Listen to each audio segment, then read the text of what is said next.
Before I go to my final and more controversial prediction, let's go through some minor predictions that relate to spin-off games. Pokemon TCG, Pokemon Go, Pokemon Unite, Pokemon Cafe Remix, and Pokemon TCG Pocket will go along as is.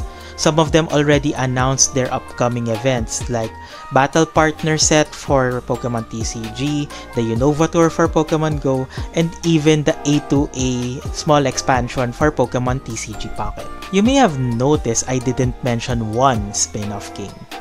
That's because my final and controversial prediction is that Pokemon Masters EX is ending. Let's look at the revenue. Pokemon Masters EX in 2023 hit a lifetime revenue of $300 million US.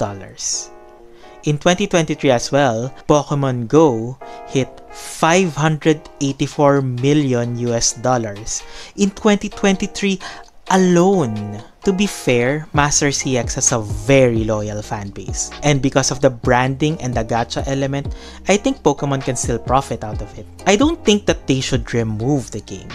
I think they should just stop updating it but still let the players play.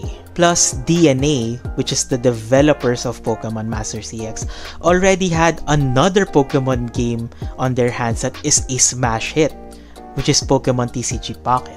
I think they should focus on that game more.